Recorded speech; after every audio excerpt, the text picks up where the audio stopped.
말씀이 좀 길어서 요한계시록 21장 21절에서 27절까지의 말씀을 보도록 하겠습니다. 그 12문은 12진주니 각 문마다 한 개의 진주로 되어 있고 성의 길은 맑은 유리 같은 정금이더라. 성 안에서 내가 성전을 보지 못하였으니 이는 주 하나님 곧 전능하신 이와 및 어린 양이 그 성전이심이라. 그 성은 해나 달의 비침이 쓸데없으니 이는 하나님의 영광이 비치고 어린 양이 그 등불이 되심이라. 만국이 그 빛 가운데로 다니고 땅의 왕들이 자기 영광을 가지고 그리로 들어가리라. 낮에 성문들을 도무지 닫지 아니하리니 거기에는 밤이 없음이라. 사람들이 만국의 영광과 존귀를 가지고 그리로 들어가겠고 무엇이든지 속된 것이나 가증한 일 또는 거짓말하는 자는 결코 그리로 들어가지 못하되 오직 어린 양의 생명책에 기록된 자들만 들어가리라. 아멘. 요한계시록에는요 이렇게 대조가 되는 단어들이 많이 나와요. 오늘 말씀 보니까 음녀가 나오죠. 음녀, 음란한 여자, 음녀잖아요. 좋은 의미가 아니잖아요. 여기서는 이게 우상 숭배하고 하나님을 떠난 그런 사람을 의미하는 것입니다. 또 신부가 나옵니다. 신부는 우리 예수님을 신랑으로 모신 그리스도의 신부를 말하고 있어요. 그래서 여기서 보면은 음녀들은 이 땅에서 안락한 삶을 누리는 자를 말해요. 왜냐하면 미혹이 되었기 때문에. 그러나 새 예루살렘, 천국에는 들어가지 못한다고 합니다. 그리고 영원한 불못에 던져진다라고 말하고 있습니다. 예전에 어떤 분이요 전도할 때 라이터를, 실제 있었던 일이에요. 라이터를 가지고 다녔다고 합니다. 그래서 천국을 소개하면서 꼭 가셔야 돼요. 천국 꼭 가셔야 돼요. 이렇게 말했다고 합니다. 왜냐하면 예수님을 안 믿으면요 지옥에 가기 때문입니다. 혹시 지옥을 경험하게 해드릴까요? 이렇게 질문했다고 합니다. 제가 맛배기를 보여줄 수 있어요 라면서 손에다가 라이터를 이렇게 탁 댔다고 합니다. 깜짝 놀라면서 아우 뜨거워 그랬답니다. 하마터면 죽을 뻔했네. 그러면서 이분이 잠깐 동안 지옥의 뜨거움을 맛봤다고 합니다. 그러면서 정말 뜨겁죠. 지옥은 이거보다 더해요. 우리 천국 갑시다라고 했다고 합니다. 여러분 지금 그렇게 하면 될까요? 아마 신고받을걸요. 그만큼 우리는 반드시 천국 가야 된다는 것입니다. 우리가 음료의 유혹을 뿌리치고요 어린 양을 따르는 성도가 되어야 돼요. 그래서 우리 예수님, 어린 양 대신 예수님을 따라가면은 반드시 새 예루살렘에 들어갈 수 있다. 영원한 복을 누릴 수 있다는 것입니다. 그래서 우리는요 음료의 그런 유혹, 미혹에 빠지지 말고 오직 예수님만을 따라가는 우리 성도님들이 다 되시기를 주님의 이름으로 축복합니다. 예전에 했던 말, 예전에 한 20년 전인가 광고에 나왔던 내용이에요. 순간의 선택이 평생을 좌우하는 거예요. 우리가 잘 선택해야 됩니다. 무슨 일이 있어도 세상과 타협하지 않고 고난을 감수하더라도 오직 예수 그리스도를 온전히 잘 섬기는 우리 성도님들이 다 되시기를 주님의 이름으로 축복합니다. 이 땅에서의 고난과 비교할 수 없는 영광이 준비되어 있습니다. 아주 귀한 상급을 주신다고 약속하고 있습니다. 우리가 천국에서 경험하게 되는 가장 큰 복은 바로 영원토록 하나님과 함께하는 복입니다. 이 요한계시록에 묘사된 이 새 예루살렘 성의 아름다움과 그 영광스러운 모습은 이 고난에 직면한 성도들에게 위로와 소망을 주고 있습니다. 당시 요한계시록을 기록할 당시에는 이 황제 숭배, 황제들에 의해서 고난을 많이 겪었던 때이기 때문에 그래서 이 천국에 대한 소망이 더 컸습니다. 이 천국은요 너무나 귀한 것입니다. 하나님의 영광이 거하는 이 새 예루살렘의 모습은 그 성을 사모하는 성도들에게 너무나 귀한 은혜가 되는 그런 모습입니다. 그리고 그 성에 들어가는 자들은요 어떻게 준비해라고 말씀해요. 어떻게 준비해야 되냐? 바로 거룩해야 한다고 말씀하고 있습니다. 또한 우리들을 향해서, 믿는 자들을 향해서 시민권이 있다고 말하면, 시민권. 우리는 한국 시민이지만, 우리는 한국의 그 주권을 가지고 있는 백성이지만, 원래 우리 믿는 자들의 시민권은 어디에 있다? 하늘에 있다라고 말씀하고 있습니다. 그래서 이 하늘의 시민권을 가진 자는 이 땅의 시민처럼 살아서는 안 된다고 말하고 있어요. 이 땅에서의 삶이 바로 하나님 나라의 삶을 나타내는 그런 삶을 살아야지 세상 사람들이 사는 삶을 따라가서는 안 된다, 이렇게 말씀하고 있습니다. 그래서 분명히 하나님께서, 예수님께서 말씀하십니다. 먼저 그의 나라와 그의 의를 구하라. 먼저 우리에게 말씀하고 계셔요. 그러면 이 모든 것을 너희에게 더해 주신다라고 말씀하십니다. 또한 바울 사도를 통해서 우리가 이 성도로서 우리는 성령이 거하시는 성전이라고 말하고 있습니다.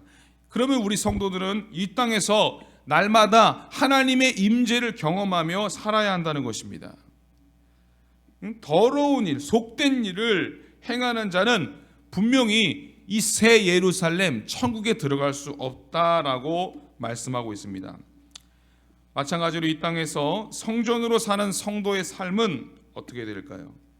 속되고 더러운 삶이 아니라 바로 거짓이 없고 흠이 없이 구원받은 백성으로서의 합당한 모습, 그렇게 살아야 된다. 그래서 사실은 많지 않은 것 같지만 14만 4천이라고 하지만은 우리가 그런 그 수가 정확하게 말하면은 그 수가 아니라 정말 하나 더 많은 수인데, 우리가 그 하나님의 합당한 백성으로서 살아야 한다는 것입니다. 세상의 문화가 어떻든지 간에 우리는 그리스도인으로서 진실하게 또 온전한 삶을 살아야 합니다. 바로 우리는 어린 양의 신부이기 때문입니다. 여러분, 지난주 주일의 설교 말씀, 흰옷을 입을 자라고 말했습니다. 흰옷이라는 게 뭘 의미하면 순결을 의미하는 겁니다. 신부가 결혼식에서 흰옷을 입는 것은 바로 순결을 상징하는 것입니다. 자, 하나님은 이렇게 흠 없고 티 없는 그런 신부, 그러한 제물을 원하십니다. 우리가 그리스도의 신부로서 거룩한 교회가 되어야 한다는 것입니다. 본문에서는 우리 성도가 그리스도의 신부로서 거룩하게 준비되어야 한다고 말씀하고 있습니다. 오늘 보면은요, 이 천국에 대해서 이렇게 묘사하고 있어요. 바로 이 새 예루살렘을 묘사하면서 이 천국이 어떤 곳인가에 대해서 말씀하고 있는데, 12문과 성곽에 있는 12기초석에 대해서도 언급합니다. 이 12문 위에는 12지파의 이름이 기록되어 있습니다. 바로 이 12기초석도 위에는 12사도의 이름이 있다라고 말하고 있어요. 이 12지파는 하나님의 택함받은 모든 백성을 의미하는 것입니다. 또 12지파는 하나님께 택함받은 이 백성이고, 12지파는 바로 구약의 배경을 가지고 있는 것입니다. 12지파가. 근데 12사도는 뭐냐? 신약 시대에 그리스도의 복음으로 세워진 교회 공동체를 상징하는 것입니다. 자, 12지파와 12사도는 바로 구약과 신약을 총괄하는 하나님의 백성의 공동체를 의미하는 것입니다. 여기에 있는 모든 이들이 어린 양의 신부로서 흠도 또 티도 없이 완전한 아름다움과 순전함을 지녀야 한다라고 말하고 있어요.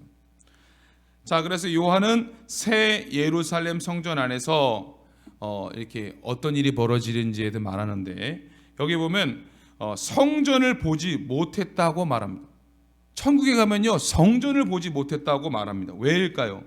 하나님과 어린 양이 성전 자체이기 때문에 성전이 따로 필요 없다라고 말하는 것입니다.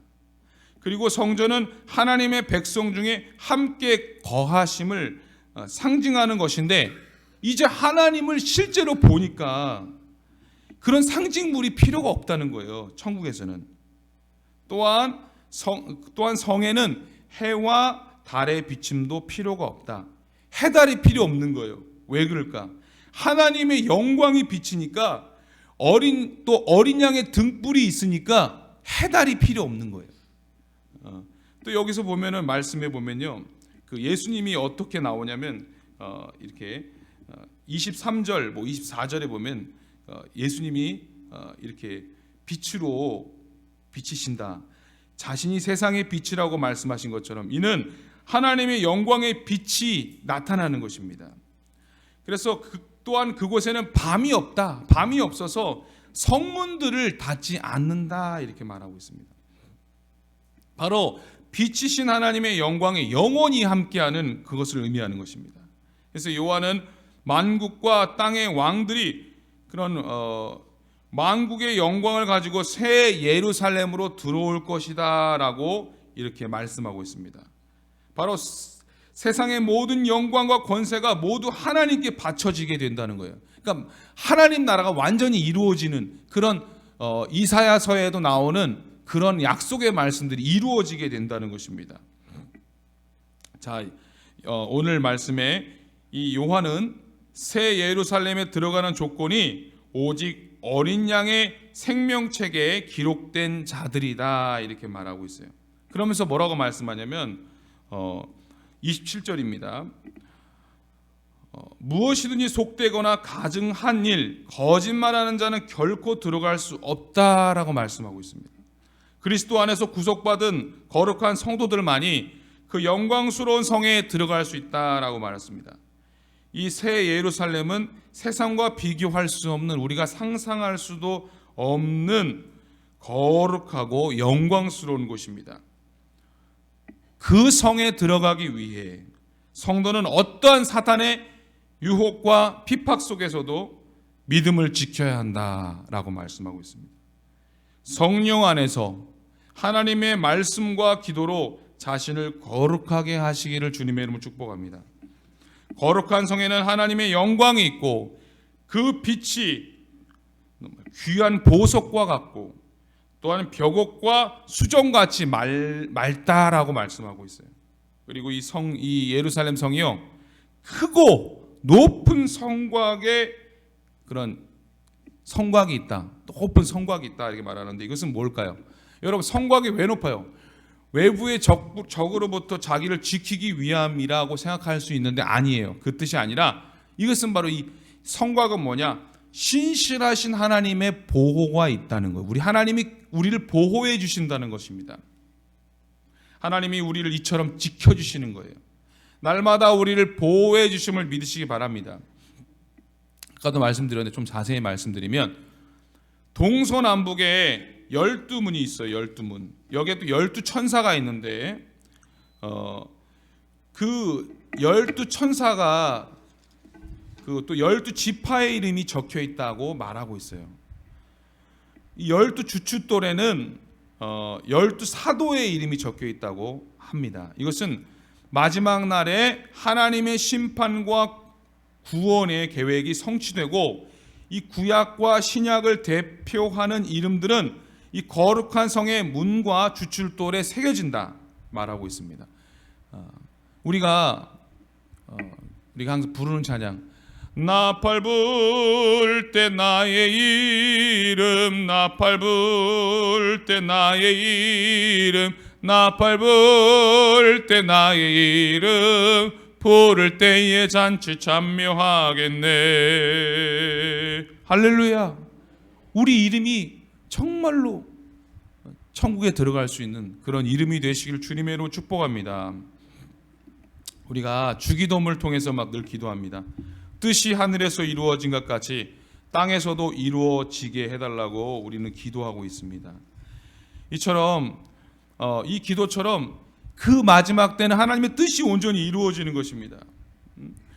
즉 모든 말씀이 현실로 이루어지는 때가 있습니다. 얼마나 기쁘고 감사한 것입니까? 우리는 사실 지금도 이 요한계시록을 읽지만 아직 실감이 나지 않아요. 참 어렵습니다. 이해가 되지 않아요. 때로는 답답합니다. 그러나 이 말씀에 다 답이 나와 있어요. 뭐라고 나와 있냐? 고린도전서 13장 12절에 보면 뭐라고 나와 있냐? 우리가 지금은 거울로 보는 것 같이 희미하다. 그때 당시 거울은 청동 거울이었거든요. 그래서 더 희미했죠.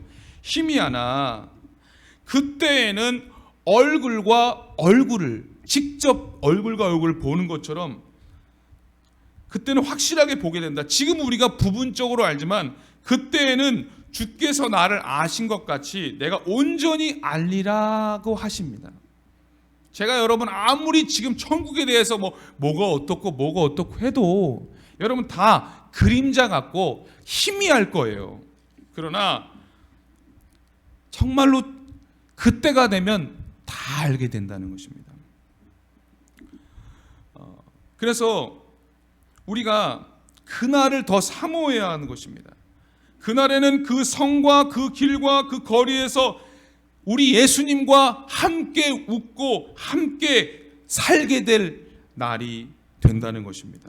그날을 우리가 사모해야 된다는 것입니다. 그날이 되면 지금은 우리가 하고 싶은 대로 다 되지 않고요. 그리고 우리가 이렇게 생각한 대로 다 살지 못하지만 그날이 되면요, 죄도 없고 완전한 의의 세상이 되기 때문에 다 되는 세상이 오는 것입니다. 삶이 예배가 되고 예배가 삶이 되고 영원히 하나님의 영광을 위해 살게 되는 그런 복된 날이 오게 된다는 것입니다. 예전에 제가 좋아하는 그런 복음성가가 있어요. 여러분들은 아실지 모르겠는데 참 이건 많이 유명하진 않은데 제가 불러보면요, 나는 나 친구 되신 하나님과 푸른 초장 한없이 거니네. 손을 잡고 기쁨을 나누면서 단둘이서 한없이 거니네. 손을 잡고 기쁨을 나누면서 단둘이서 기쁘게 거니네. 할렐루야. 예수님과 손을 잡고 천국에서 기쁘게 걷는 그날이 오게 된다는 것입니다. 그 성에는 밤도 없고 성문을 닫을 필요도 없습니다. 도둑도 없고 시기도 없고 미워하는 사람도 없고 해를 줄 어떤 존재도 없습니다. 우리가 이 말씀을 오늘 들으면서 우리가 생각해야 될 게 뭘까요? 반드시 천국에 가야 되는 것입니다. 속되거나 가증한 일, 거짓말하는 자는 그 성에 들어갈 수 없다. 이게 뭘까요? 거짓말 여러분 안 하시죠? 평생 거짓말 안 하셨어요? 웃으시는 분들은 거짓말 조금 하셨나 봐. 여러분, 이 의미가 뭐냐면 우리는 예수님의 보혈로 정결하게 된 자잖아요. 우린 죄인이에요. 그렇기 때문에 예수님을 더 의지하고 예수님을 바라보고 예수님의 그 의를 입는 그런 자가 될 때에, 그 흰옷을 입는 자가 될 때 천국에 들어갈 수 있다는 거잖아요. 그래서 우리가 더 예수님을 의지하라는 거예요. 더 바라보라는 거예요. 예수님께 더 기도하라는 것입니다. 우리가 더 이 천국을 사모하고 그 하나님의 영광 안에 사는 그런 기쁨의 날을 기대하며 어제나 오늘이나 영원토록 함께 하시는 그 예수님을 의지해서 그런 삶의 예배자가 되어 주님 오심을 준비하는 우리 모두가 다 되시기를 주님의 이름으로 축복합니다. 오늘도 예수님과 동행하고 더 예수님께 열심히 나아가는 우리 모두가 되시기를 주님의 이름으로 축복합니다. 기도하겠습니다. 하나님 아버지, 천국을 얘기하지만 아직도 그림자 같고 희미합니다. 하나님, 우리가 이 천국을 더욱더 경험할 수 있도록 도와주시고 사모하는 믿음을 허락하여 주시옵소서. 그래서 더 우리가 이 천국을 갈 수 있도록 예수님을 붙들고 예수님과 동행하고 예수님을 더욱더 사랑하고 더 기도하는 우리 모두가 되게 하여 주시옵소서. 또 장마 기간입니다. 하나님, 우리 성도님들의 건강을 지켜주시고 하는 사업을 주님께서 붙들어 주시고 우리의 자녀들이 믿음 생활 잘할 수 있도록 은혜 내려 주시옵소서. 교회학교, 성경학교 수련회가 이제 곧 시작됩니다. 우리 준비하는 교육자들, 교사들, 또 어린이들, 또 믿음 안에서 잘 준비되어지고 또 은혜 많이 받을 수 있도록 주님 함께하여 주시옵소서. 또 병원에 또 치료 중에 있는 분들 있습니다. 잘 회복될 수 있도록 도와주시옵소서. 오늘 하루도 주님과 동행하는 복된 하루가 되게 하여 주옵소서. 예수님의 이름으로 기도드립니다. 아멘.